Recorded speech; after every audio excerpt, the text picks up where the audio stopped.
Hello दोस्तों, मैं हूं आपका दोस्त एडवोकेट शिवेंद्र प्रताप सिंह। आज हम आपको बताएंगे, देखिए, हत्या जो परिभाषित है वो बीएनएस भारतीय न्याय संहिता की धारा 101 में परिभाषित है कि हत्या कब मानी जाएगी या हत्या किसे कहते हैं या हत्या के आवश्यक तत्व क्या हैं या अपवाद क्या है, कब हत्या मानव वध है या मानव वध हत्या है। यानी कि कोई क्राइम आपका मानव वध की श्रेणी में आता है कि हत्या की श्रेणी में आता है, ये सब चीज़ें आपको समझ में आएंगी धारा 101 और 102 में। अब बात करेंगे कि हत्या के लिए जो दंड का प्रोविजन है, हत्या के लिए कितनी सजा होती है, ये जानकारी आपको मिलेगी बीएनएस भारतीय न्याय संहिता की धारा 103 में। देखिए, अगर हत्या जैसा आरोप, हत्या जैसा अपराध आपने किया, आप पे आरोप लगा है, तो ये मान लीजिए कि अगर आप दोषी हैं, आपने हत्या किया है, मर्डर आपसे हुआ है, तो आप ये समझ जाओ कि आजीवन कारावास या मृत्यु दंड की सजा है, प्लस जुर्माना अलग है। अब यहाँ पे एक बात आती है कि हत्या में कितनी सजा होती है, ये हमने आपको बता दिया। इसके अलावा होता है कि अगर आपके खिलाफ इतना गंभीर आरोप लगा है तो आपको करना क्या चाहिए और क्या नहीं करना चाहिए, इसके बारे में आज हम आपको बताएंगे। सबसे पहले तो भाई, अगर आपसे हत्या हो गई है, जाने में, अनजाने में, जानबूझकर, किसी भी तरह से, कुल मिला के हत्या जैसा इल्जाम आप पे लगा है, आरोप आप पे लगा है, तो सबसे पहला काम, देखो, भागने से काम नहीं चलने वाला है। पहला काम यह है कि आप तुरंत कोर्ट में जाओ, सरेंडर करो। पुलिस के पास सरेंडर नहीं करना,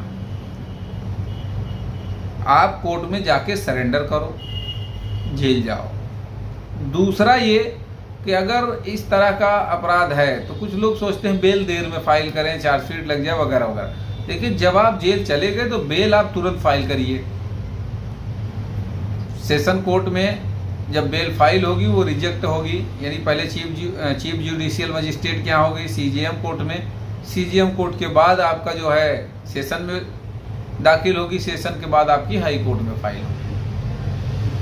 तीसरा काम ये है कि आपने सरेंडर तो कर दिया, सरेंडर के पहले एक काम और कर सकते हैं कि फला फला अपराध में या फला फला एफआईआर में एक रिटन स्टेटमेंट दीजिए कि आपका कहना क्या है, कि घर वालों को ना परेशान किया जाए, इस हत्या में मेरा नाम है या मैं शामिल हूँ, वगैरह वगैरह, जो भी लिखना है आप अपने परिवार के लोगों को, रिश्तेदारों को बचाते हुए एक एप्लीकेशन देने के बाद जाके सरेंडर कर सकते हैं। तो वहाँ पे फैमिली को भी बचत हो जाएगी, ना पैसा उनका बर्बाद होगा, ना उनको टॉर्चर झेलना पड़ेगा, न तमाम चीज़ें हैं बचत हो जाती हैं। चौथा ये कि अगर इस तरह का आरोप आप पे लगा है तो कभी भी भागने की कोशिश न करना।